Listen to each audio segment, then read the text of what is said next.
এতদৃশ হরিবাসর উপস্থিত রাধা কৃষ্ণ প্রেম ধনে ধনী ভক্তবৃন্দ আপনারা এই মহতি হরিবাসরে উপস্থিত সাধু গুরু ব্রাহ্মণ বৈষ্ণব সহ আপনাদের মতো ভক্তমণ্ডলী বাবা ও ভক্তিমতী মায়েরা যারা এই অর্ধরাত্রিতে বিছানার মায়া ত্যাগ করে এই হরিবাসরে উপস্থিত হয়েছেন মানেই এটা প্রমাণ হয় যে মহাপ্রভুর কৃপা আমার নিত্যানন্দের কৃপা আপনাদের উপরে বর্ষিত হয়েছে। তাই তো আপনারা পাখার হাওয়া ত্যাগ করে বিছানার মায়া ত্যাগ করে এই হরিবাসরে এসে বসতে পেরেছেন। যাদের উপরে আমার মহাপ্রভুর কৃপা হয়নি, এখনো হয়নি, তবে পরে হবে, বা হয়েছে সময় হয়নি তাদের হয়তো আসার জন্য, তাদেরকেও আমি জানাই, বা আপনারা যারা উপস্থিত আছেন রাধা কৃষ্ণ প্রেম ধনে ধনী ভক্তবৃন্দ সবাকার শ্রী চরণ কমলে আমি অধম অভাজ প্রেমহীন ভক্তিহীন জ্ঞানহীন কীর্তনিয়া নারায়ণ দাস ও আমার ক্ষুদ্র সম্প্রদায় জানাচ্ছে শত সহস্র কোটি ভুল লুণ্ঠিত দণ্ডবৎ প্রণাম। এতদ অঞ্চলে যে সকল মন্দিরে বা যে সকল স্থানে প্রতিষ্ঠিত অধিষ্ঠিত সমস্ত দেবদেবীর চরণ কমলে রহিল শত সহস্র প্রণাম। সাধুগুরু ব্রাহ্মণ বৈষ্ণবের শ্রী চরণ কমলে রহিল আমার শত সহস্র কোটি প্রণাম। কীর্তন প্রারম্ভে চলুন আমরা আজ জগৎগুরু নিত্যানন্দের চরণ আশ্রয় করে তবেই কীর্তন শ্রবণ করব। কারণ কি জানেন মা? দুগ্ধ পান করলে গরম দুধ, এটা তো গ্রাম্য এরিয়া, অনেকের বাড়িতে গরু থাকলেও থাকতে পারে বা আছে, তো গরুর দুধ গরম,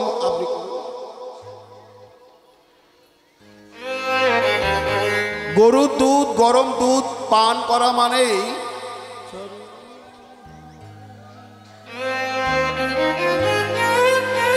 চরণ ধরিতে দিও গো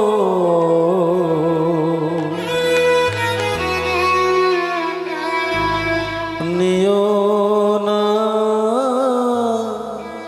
ছড়ায়ে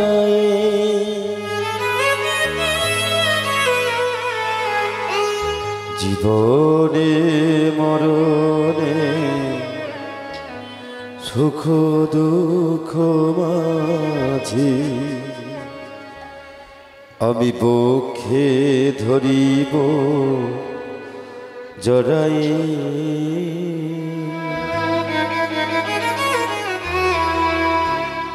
চরণ ধরিতে দিও গো আমারে নিও না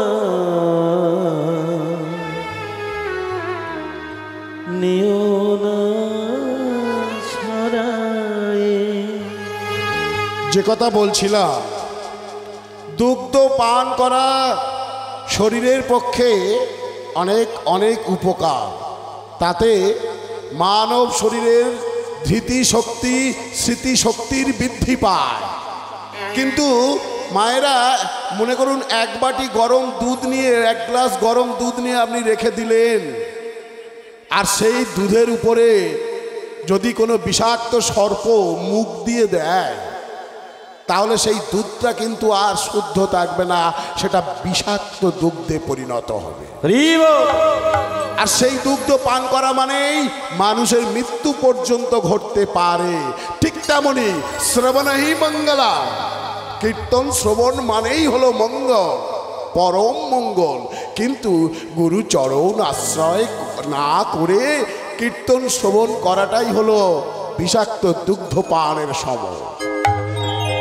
আপনারা অনেকে বলবেন বাবা আমরা সংসারী মানুষ, কাজের চাপে, ব্যবসা বাণিজ্যের চাপে, চাকরির চাপে আমরা সময় পাই না গুরু দীক্ষা নেওয়ার।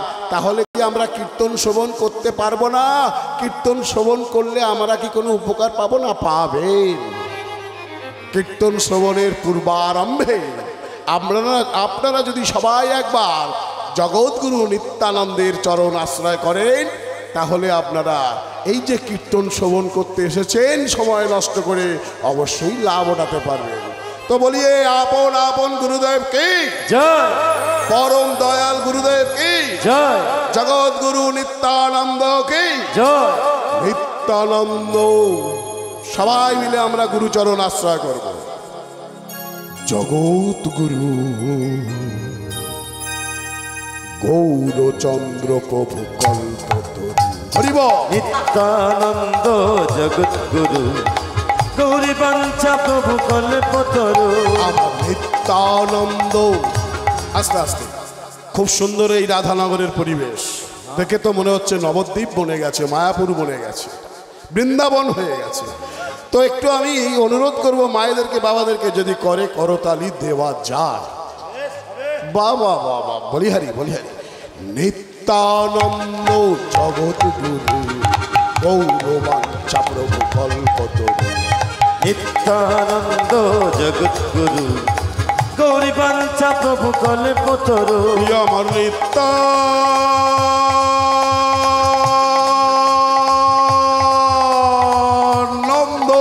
আস্তে আস্তে আস্তে। খুব ভালো করতালি হচ্ছে মায়েদের। আর বাবারা কেউ কেউ মাঝে মাঝে করতালি দিচ্ছেন বটে, কিন্তু ঝগড়া করার মতো করতালি দিচ্ছে। তালে তাল মিলছে না। তালে যদি না তাল মেলে তাহলে কি হবে? এই একটু বলে যাই, তালে যদি না তাল মেলে তাহলে কি হবে গো? এই আমি নারায়ণ দাস বাবাজি কীর্তন করি, আমার সঙ্গে যদি আমাদের এই স্টাফটার না সঙ্গে আমার না তালে তাল মেলে, তাহলে ওরা আমাকে ছেড়ে চলে যাবে। কাট।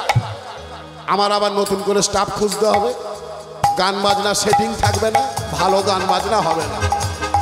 এই আমার মা তো বিবাহিত, মনে করুন সংসারে বাবার সঙ্গে তালে তাল মিলছে না স্বামীর সঙ্গে, স্বামীর সঙ্গে যদি না স্ত্রীর তালে তাল মেলে তাহলে কি হবে? ডায়মন্ড হারবার কোর্ট খোলা আছে, ডিভোর্স। কাট। বাবার সঙ্গে যদি ছেলের না তালে তাল মেলে, বাবা বলে দেবে আমার অ্যাকাউন্টে যা আছে তুমি পাবে না, কারণ তোমার সঙ্গে আমার তালে তাল মিলছে না। বাবার সঙ্গে যদি না ছেলের তালে তাল মেলে তাহলে কি হবে? বাবা বলে দেবে হটো, আমার অ্যাকাউন্টে যা আছে তুমি পাবে না। কাট। এইবারে একটা বাড়িতে তিনটে ভাই আর বাবা মা, কারোর সঙ্গে কারোর তালে তাল মেলে না। একটা বাড়িতে চারটে উনুন জ্বলে। কেন? তিন ভাই আলাদা খায় আর বাবা মাও আলাদা খায়, কারণ কারোর সঙ্গে কারোর তালে তাল মেলে না বলে। আর আপনারা আজ ভক্ত, পরম ভক্ত, ভগবানের সঙ্গে যদি না তালে তাল মেলাতে পারেন তাহলে কি হবে? এই বসে থাকাটাই সার হবে, কাজের কাজ কিছু হবে না। তাই সবাই মিলে একসাথে করে করতালি দিয়ে নিত্যানন্দ জগৎ গুরু গৌরবাঞ্ছা প্রভু কল্পতরু। হরিব নিত্যানন্দ জগৎগুরু গৌরী বাঞ্ছা প্রভু কল্পতরু। আমার নিত্যানন্দ।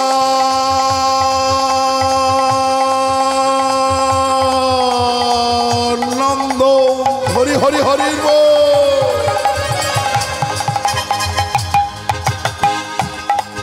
আমার জগতের গুরু গুরু গুরু গৌরবাঞ্ছা প্রভু আমা কল্পতরু। নিত্যানন্দ জগৎগুরু গৌরী বাঞ্ছা প্রভু কল্পতরু। নিত্যানন্দ জগৎগুরু গৌরী বাঞ্ছা প্রভু কল্পতরু প্রভু সীতানাথ পণ্ডিত শ্রীবাস, প্রভু সীতানাথ পণ্ডিত শ্রীবাস, গৌর গদাধর প্রাণ নিত্যানন্দ জগৎগুরু গৌর বাঞ্ছা প্রভু কল্পতরু। হরি হরি বল। নিত্যানন্দ জগৎগুরু গৌরী বাঞ্ছা প্রভু কল্পতরু আমার নিত্যানন্দ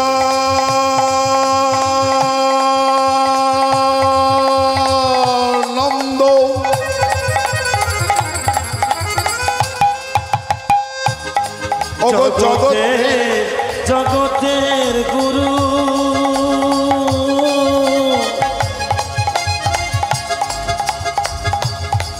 নিত্যানন্দ জগতের গুরু গৌর বাঞ্ছা গৌর বাঞ্ছা কল্পতরু কল্পতরু কল্পতরু।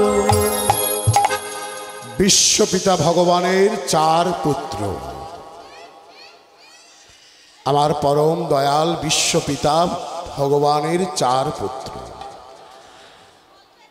4 পুত্রকে তিনি একদিন ডাকলেন, ডেকে জিজ্ঞাসা করলেন, এই যে আমার 4টে ছেলে, এই 4টি ছেলেকে আজকে আমার পরীক্ষা নেওয়ার সময় হয়ে এসেছে।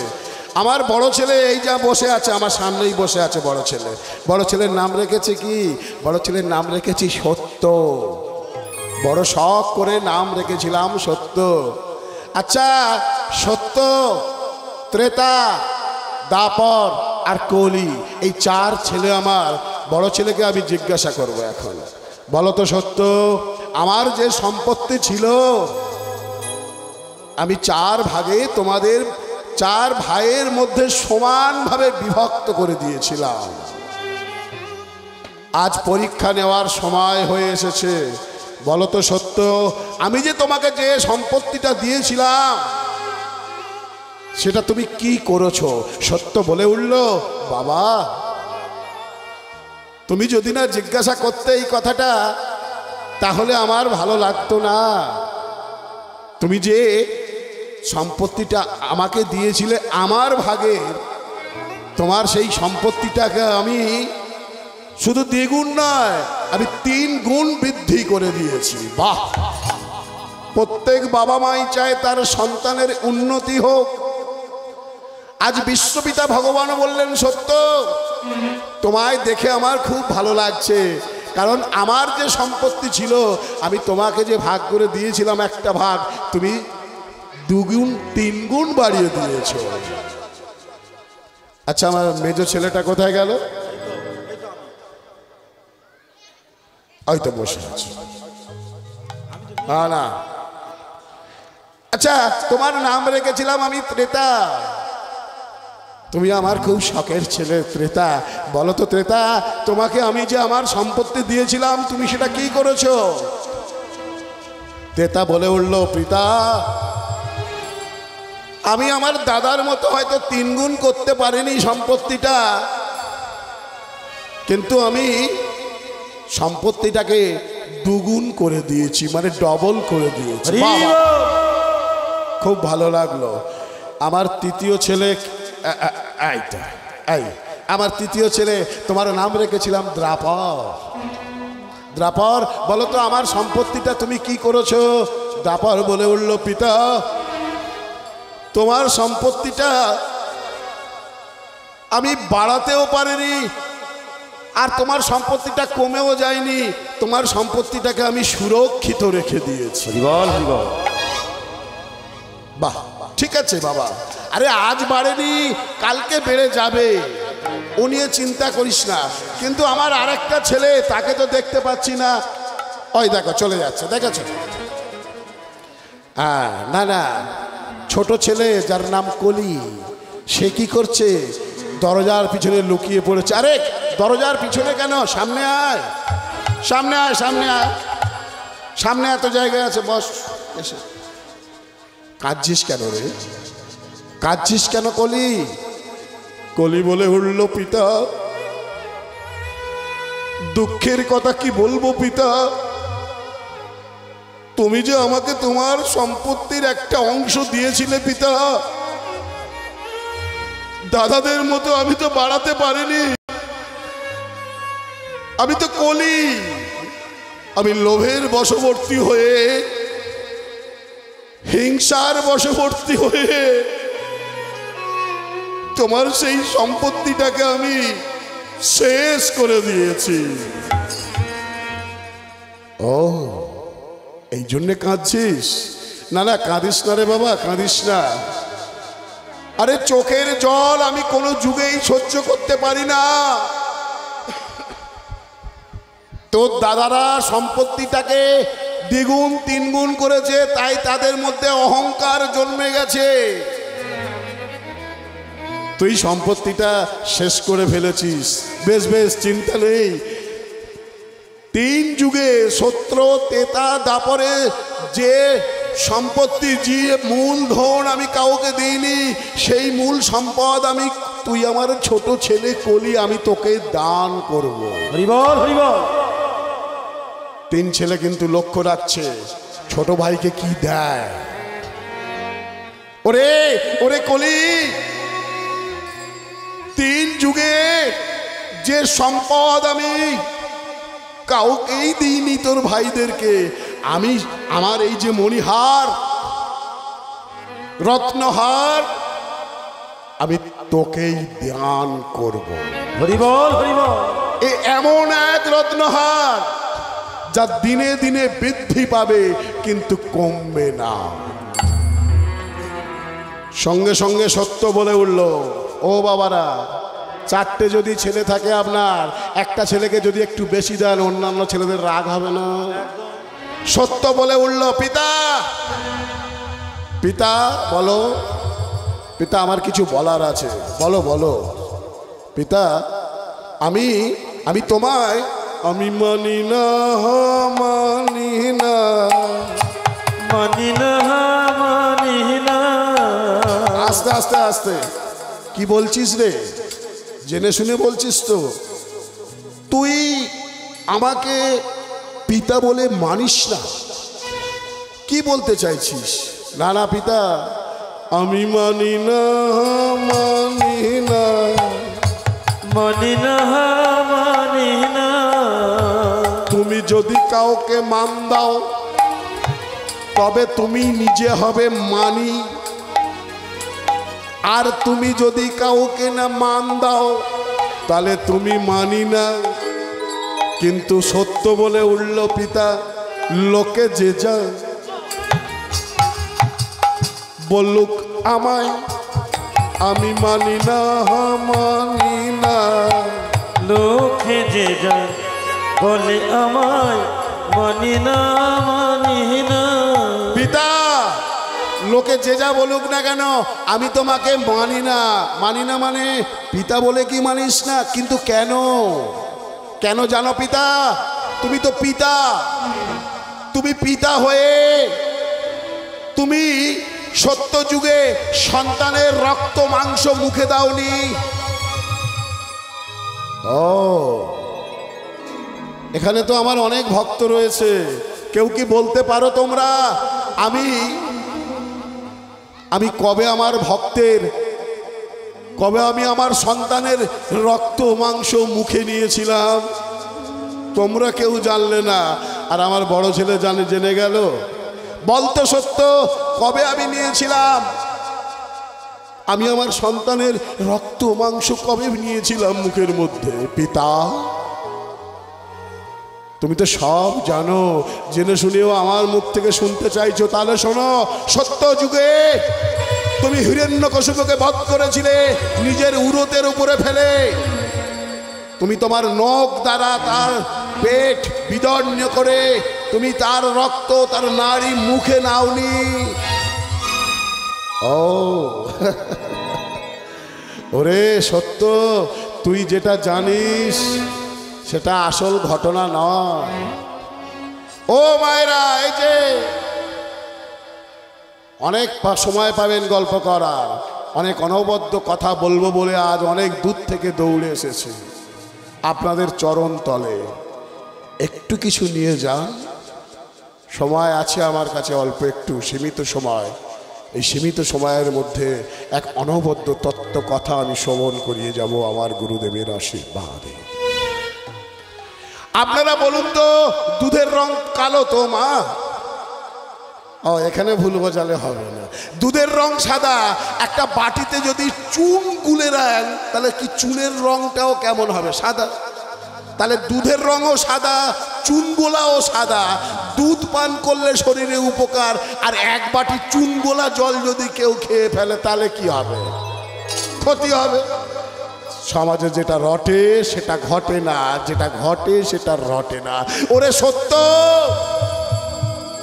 তুই যেটা দেখেছিস, হিরণ্যকশিপুকে আমি হত্যা করেছি, তার রক্ত মুখে দিয়েছি, তার নাড়িটা নিয়ে মুখে দিয়েছি। আসল তত্ত্বটা, আসল ঘটনাটা কি জানিস? এই যে আপনাদের ডায়মন্ড হারবার নার্সিং হোমে একটা ডাক্তার একটা রুগীর অপারেশন করছে, কাঁচের ঘরের ভেতরে টেবিলের ওপরে রুগীটাকে শুইয়ে দিয়েছে। পচা মাংস তার শরীর থেকে কেটে বার করতে হবে অপারেশন করে। তাই জন্য এটা কি গো? চাকু, চাকু, ছুরি, ছুরি, ছুরি ধার দিচ্ছে। আর কাঁচের বাইরে থেকে একটা ভদ্রলোক দেখছে যে ডাক্তারবাবুর হাতে একটা বড় ছুরি। ও তো মনে করলো এক্ষুনি মনে হয় খুন করে ফেলবে। খুন, খুন, খুন, রক্ত, রক্ত, রক্ত। সঙ্গে সঙ্গে পুলিশ ছুটে এসছে, বললো কোথায় খুন হয়েছে? বলো ওই যে, ওই দেখো কাঁচের ঘরের ভেতরে একটা লোক একজনকে ছুরি দিয়ে কাটছে। পুলিশ বলে উঠলো, মূর্খ, ওরে ওটা ডাক্তার, ওই রুগীকে বাঁচাবার জন্য ছুরি দিয়ে অপারেশন করছে, কেটে অপারেশন করছে। একটা ছুরি দিয়ে যেমন একটা মানুষকে হত্যা করা যায়, আবার ডাক্তার বাবুরা ছুরি দিয়ে একটা মানুষের জীবন ফিরিয়ে দেয়। ওরে সত্য, সত্য যুগে ওই হিরণ্যাক্ষ আর হিরণ্যকশিপু কে ছিল জানিস? তারা আমারই অংশজাত, আমারই বৈকুণ্ঠের দ্বার রক্ষক। জয় বিজয়। বৈষ্ণব চরণে অপরাধ করে ফেলল, সনকাদি ঋষিগণের অভিশাপে তারা রাক্ষস কুলে জন্ম নিল, দৈত্য কুলে জন্ম নিল। সারা দিন রাত শুধু ওই হিরণ্যকশিপু, হরিকে মারবো, হরিকে কাটবো, হরিকে সহ্য করতে পারি না, বিষ্ণু পূজা হবে না, হরি বিরোধী, বিষ্ণু বিরোধী, বিষ্ণু বিষ্ণু, হরি হরি বলতে বলতে তার শরীরের বদ রক্তটা শুদ্ধ হয়ে গিয়েছিল। তাই তো সে ভক্ত প্রহ্লাদ, শ্রেষ্ঠ ভক্ত প্রহ্লাদের ন্যায় পুত্রকে জন্ম দিতে পেরেছিল। তাকে যে উদ্ধার করতে হবে, তাই তো তাকে আমি হত্যা করে তার রক্ত, তার নাড়িটাকে মুখে দিয়ে দেখেছিলাম এ কত শুদ্ধ ভক্ত, না হলে ওই রকম একটা ভক্তের জন্ম দিতে পারে না। হরিবল, হরিবল। যা রটে তা ঘটে না, যা ঘটে তা রটে না। সত্য চুপ করে গেল।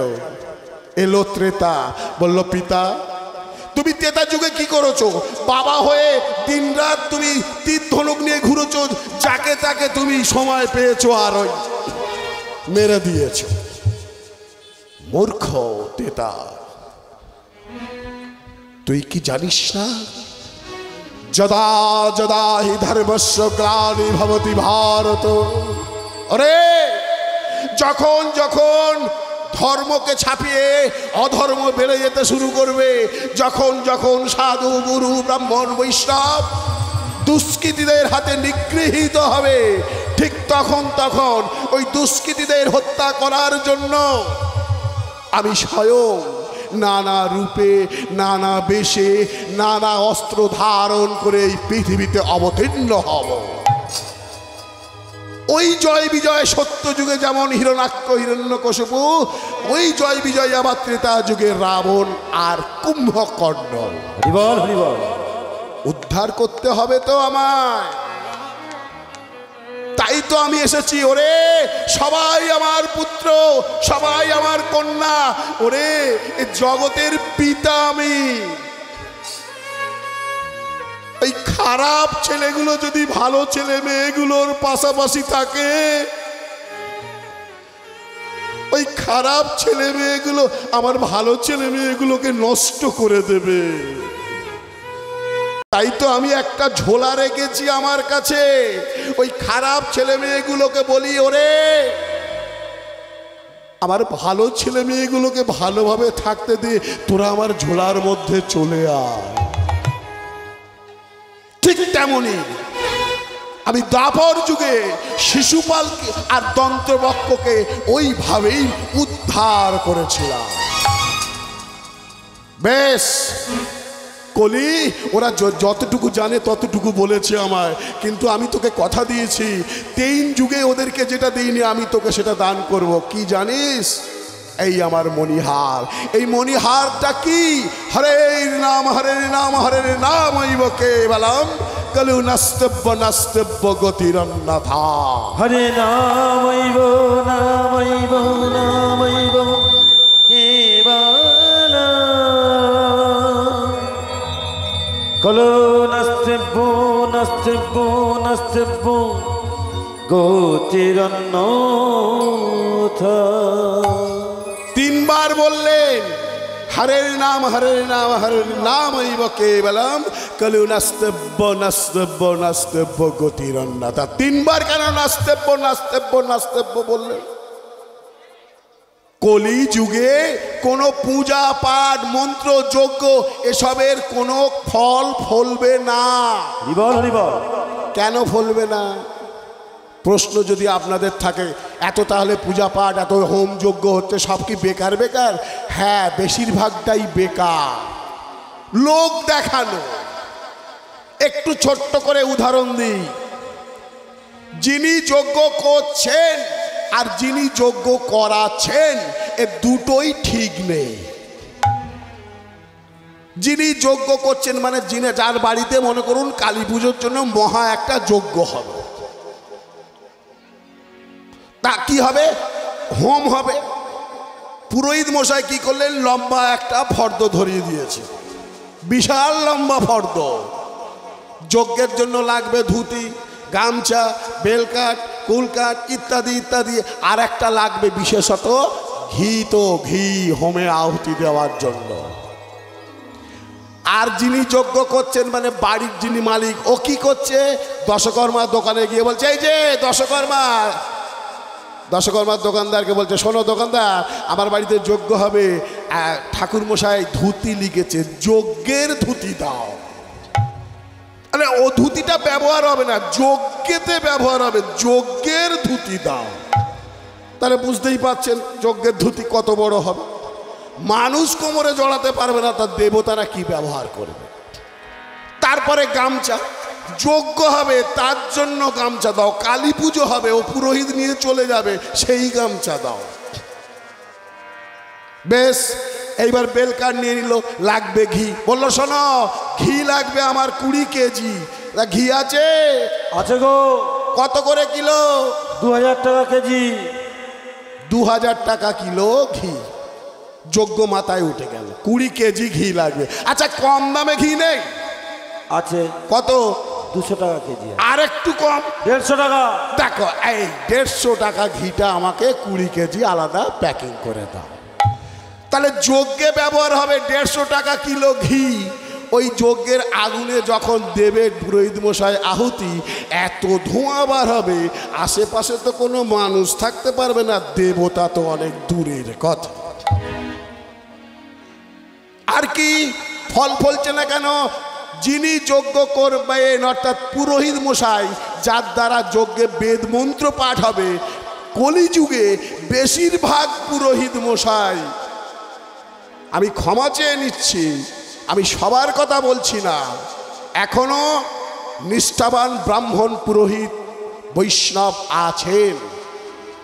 না হলে সূর্য চন্দ্রের উদয় হতো না, না হলে নদীতে জোয়ার ভাটা হতো না, না হতে এখনো যদি নিষ্ঠাবান পুরোহিত না থাকতেন তুলসী বৃক্ষ থাকতো না, এখনো নিষ্ঠাবান পুরোহিত না থাকলে গাছে ফুল ফুটতো না। তবে সংখ্যায় কমে গেছে। বেশিরভাগ পুরোহিত কলিযুগে কি করে? ধূমপান করে, মিথ্যে কথা বলে। কিছু কিছু পুরোহিত তো আবার এটাও চালিয়ে দেয়। তার এই সব পুরোহিত মশাইরা যজ্ঞে যদি বেদমন্ত্র পাঠ করেন, ও মন্ত্রের ফল ফলবে। কলিযুগে তাই উদ্ধারের একমাত্র উপায় হলো হরের নাম, হরের নাম, হরের নাম ঐব কেবলম কলু নাস্তব্য নাস্তব্য গতিরন্যথা। হরিবল হরিবল। ওরে কলি, তাই তো আমি কি করব জানিস? আমি তোর সময়ে, তোর রাজত্বে আমি নদিয়াতে গো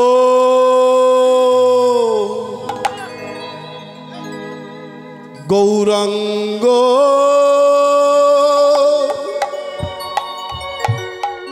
ও হব।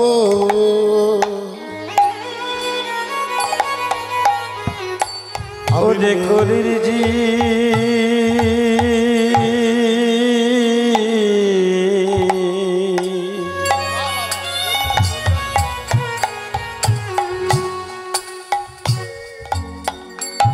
আমি নদিয়াতে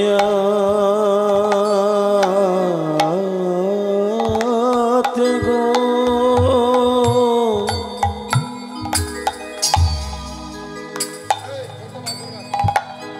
রঙ্গ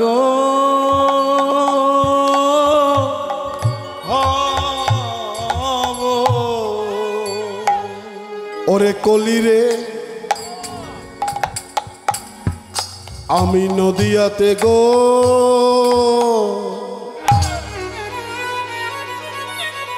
গৌরাঙ্গ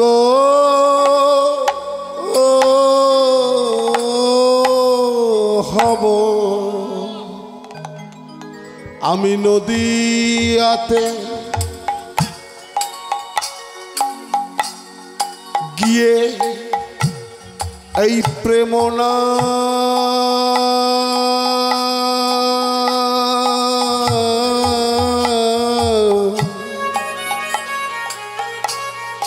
প্রেম নাম বিলাইব।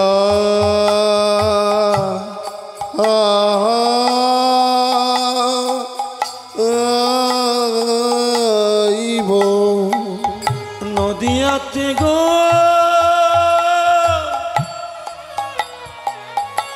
গিয়ে ও গো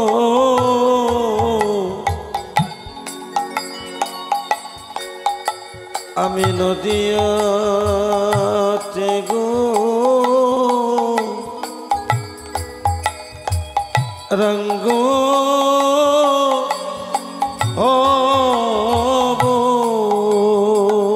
আমি হরি নাম করব আর নাম বলাবো। নদিয়াতে গো রঙ্গ আমি হারাধে হা কৃষ্ণ বলে কাঁদবো। নদিয়াতে গো রঙ্গ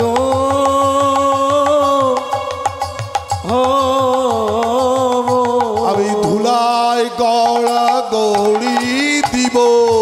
নদিয়াতে গো রঙ্গ আমি নাম বলবো, নাম বলাবো। নদিয়ারে গো রঙ্গ আমি নিজে কাঁদবো, অপরকে কাঁদাবো। নদিয়ারে গো রঙ্গ আমি হারাধে হারাধে বলবো। নদিয়ারে গো রঙ্গ আমি নদিয়াতে গৌরাঙ্গ হরি হরি হরিব। নদিয়ার গৌরাঙ্গ হব গো, নদিয়ায় গিয়ে গৌরাঙ্গ হব। নদিয়াতে গৌরাঙ্গ হব, নদিয়ায় প্রেম গাব। নদিয়ারে গৌরাঙ্গ হব, নদিয়ায় প্রেম বিলাই। নদিয়ার গৌরাঙ্গ হব নদিয়াতে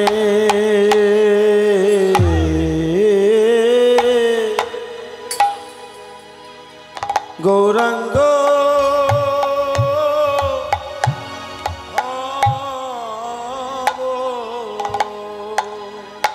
সাধু সঙ্গ সর্বশাস্ত্রে কয়, সর্বশাস্ত্রে কয়, লহমাত্র এই ভক্ত সঙ্গ, লহমাত্র সাধু সঙ্গ, জীবের সর্বপাপ ক্ষয় হয়। ভক্তমণ্ডলী বাবারা ও ভক্তিমতী মায়েরা, আপনারা যারা আজ এখানে এই রাধানগর হরিবাসরে উপস্থিত আছেন, এই সময়টা কিন্তু নিদ্রারত অবস্থায় থাকার কথা, মানে ঘুমোবার কথা।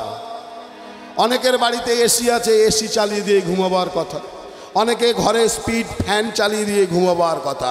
কিন্তু দেখুন, সেসব না করে আপনারা আজ ভক্ত সঙ্গ সাধু সঙ্গ করবেন বলে এই মধ্যরাতে এই হরিবাসরে উপস্থিত হয়েছেন। লাভটা কি আছে? কি কারণে আপনারা এখানে বসে আছেন একটু ছোট্ট করে বলে যাব, তারপরেই আমি লীলায় প্রবেশ করব। অনেকক্ষণ আগে আমি আপনাদের এখানে এসেছি, সব কিছু ভালো লেগেছে,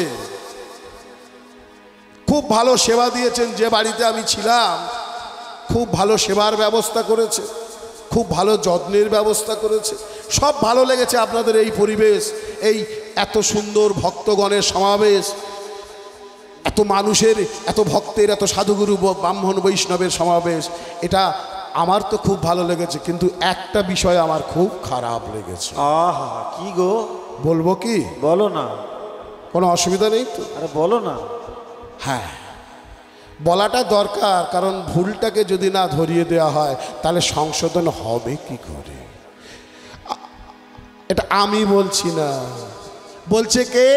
একজন জমিদার একটা প্ল্যাটফর্মে, রেলওয়ের প্ল্যাটফর্মে দাঁড়িয়ে বলছে, এই সংসার, এই প্ল্যাটফর্মে আমি অনেকক্ষণ আগে এসেছি। কত মানুষ এই স্টেশন দিয়ে এলো, আবার এই স্টেশন থেকে ট্রেন ধরে চলে গেল, কিন্তু আমার খুব খারাপ লাগছে, আমি এই দুখানা ঝোলা নিয়ে দাঁড়িয়ে আছি, একটা কুলি পাচ্ছি না যে আমার ঝোলাটা বয়ে নিয়ে যাবে। আপনারা কি কোনো জমিদারের গল্প শুনতে এসছেন এখানে? না, কীর্তন কোনো যাত্রা নয়, কীর্তন কোনো নাটক নয়, বিনোদনের বস্তু নয়। কীর্তন হলো ভারতীয় সভ্য সংস্কৃতির একটা অঙ্গ। শুনুন, এই সংসার নামক প্ল্যাটফর্মে, জীবন নামক ট্রেনে চড়ে আমরা এসে পৌঁছেছি, আমি, আপনি সবাই। এই প্ল্যাটফর্মে, সংসার নামক প্ল্যাটফর্মে আপনার বয়সে দেখা কত লোক এলো, কত লোক চলে গেল, কিন্তু আমি দাঁড়িয়ে আছি দুটো ঝোলা নিয়ে। ঝোলা দুটো কি গো? একটা পাপের ঝোলা, একটা পুণ্যের ঝোলা। এই দুটো ঝোলা নিয়ে দাঁড়িয়ে আছি, কেউ আমার এই ঝোলা দুটো নিতে চাইছে না। অনেক খোঁজাখুঁজির পরে দেখছে দূরে একটা ছেলে দাঁড়িয়ে আছে, দাঁড়িয়ে ভগবানের নাম গান করছে, রাধা কৃষ্ণ গোবিন্দ। আপনারা কি দেখবেন নাকি যে জমিদার কি করে? চলুন আমরা একটু সবাই মিলে লক্ষ্য রাখবো।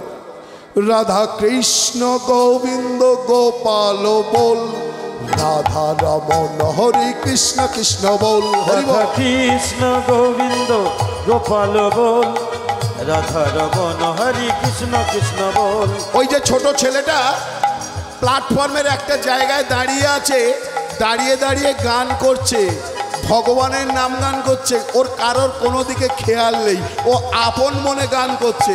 কি করছে?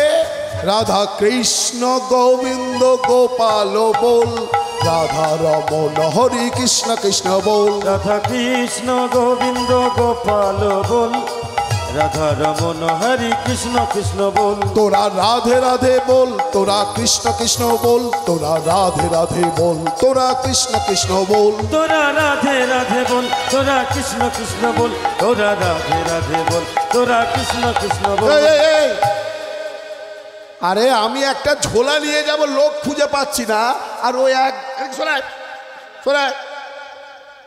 চুপ করে দাঁড়িয়ে আছে, খালি ভগবানের নাম গান করছে। আরে গান করলে পেটের খিদে মরবে, গান করলে মনের খিদে মরবে, পেটের খিদে মরবে না। সব সময় ফাঁকি মারে।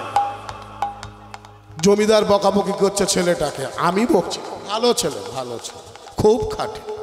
একটু পরেই আপনাদেরকে দেখুন না কেমনভাবে আনন্দ দেয়। একটু সময় লাগবে, সবে গরম হচ্ছে মাত্র। হরে কৃষ্ণ। আপনাদেরও আজ এখানে ধার উঠছে। ধারটা কীভাবে উঠছে? এই যে আপনারা করে করতালি দিচ্ছেন, দুইবার বাহু তুলছেন, বারবার উলুধ্বনি দিচ্ছেন। আচ্ছা মায়েরা, মনে করুন মুদিখানা দোকান থেকে একটা কাটারি কিনে আনা হলো। মা বলছে না, ভুল বোঝালে একদম হবে না, কামার দোকান থেকে কাটারি কিনে আনা হলো। আচ্ছা একটা কামার দোকান থেকে ধার দিয়ে একটা কাটারি কিনে আনা হলো। ওই কাটারিটাকে পেপারে মুড়ে আলমারিতে রেখে দেয়া হলো।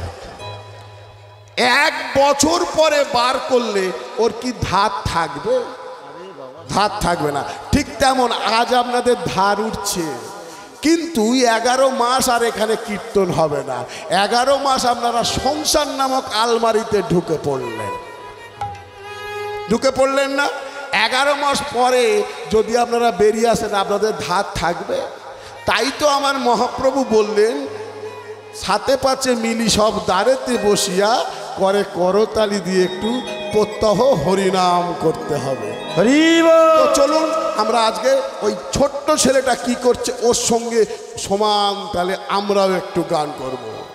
রাধা কৃষ্ণ গোবিন্দ গোপাল বল, রাধা রমন হরি কৃষ্ণ কৃষ্ণ বল। রাধা কৃষ্ণ গোবিন্দ গোপাল বল, রাধা রমন হরি কৃষ্ণ কৃষ্ণ বল। তোরা রাধে রাধে বল, তোরা কৃষ্ণ কৃষ্ণ বল, তোরা রাধে রাধে বল, তোরা কৃষ্ণ কৃষ্ণ বল। তোরা রাধে রাধে বল, তোরা কৃষ্ণ কৃষ্ণ বল, তোরা রাধে রাধে বল, তোরা কৃষ্ণ কৃষ্ণ বল। রাধে রাধে রাধে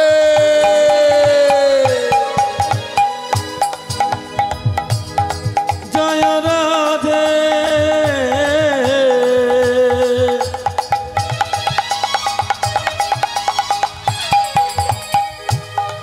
জয় রাধে,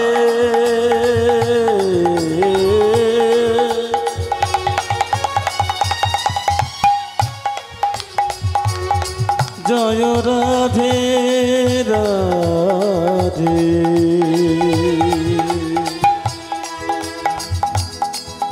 জয় হরি হরি বল। রাধে। তোরা রাধে রাধে বল, তোরা কৃষ্ণ কৃষ্ণ বল, তোরা রাধে রাধে বল, তোরা কৃষ্ণ কৃষ্ণ বল। তোরা রাধে রাধে বল, তোরা কৃষ্ণ কৃষ্ণ বল, তোরা রাধে রাধে বল, তোরা কৃষ্ণ কৃষ্ণ বল। হরি বল। জমিদার বলে উঠল, ওরে খোকা, আমার এই দুটো বোঝা আছে, একটু মাথায় করে নিয়ে চ। তোকে তো দেখে মনে হচ্ছে তোর খাওয়াও হয় না, ঘুমও হয় না, দিবারাত্রি ভগবানের নাম গান করলে মরে যাবি। এই বোঝা দুটো নিয়ে চ, আমি তোকে খেতেও দেব আর কিছু পয়সাও দেব। এতক্ষণে শুনছেন এক গভীর তত্ত্ব কথা। কেন আপনারা এই হরিবাসরে আসবেন, কেন হরিবাসরে আসার প্রয়োজন, কেন হরি কথা শ্রবণ করার প্রয়োজন, শুনে নিন এবারে। ছোট্ট ছেলেটা বলে উঠল, জমিদার মশাই, কে বলেছে আমার খাওয়া হয় না?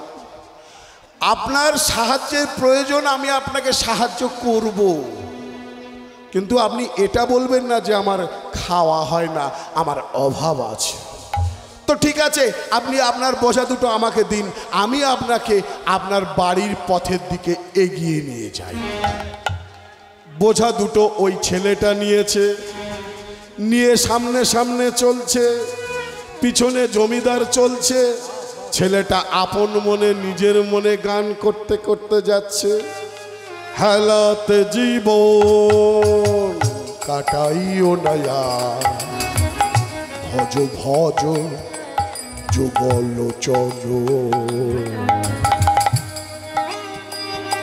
হেলাতে জীবন কাটায় না, ভজ ভজ শ্রীকৃষ্ণ চরণ। হেলাতে জীবন তুমি বারবার জন্ম নেওয়ার পরে পেয়েছো এই মনুষ্য জনম। কয়েক লক্ষবার আমরা জন্ম নিয়েছি এই পৃথিবীতে, পশু পাখি রূপে, বৃক্ষ রূপে, জলচর রূপে। তারপরে না আমরা এসেছি মনুষ্য জনমে। হ্যাঁ, ৮০ লক্ষ জনম পরে পেয়েছো এই মনুষ্য জনম। মনুষ্য জনম পেয়ে তুমি শুধু আমার আমার করে কাটিয়ে গেলে।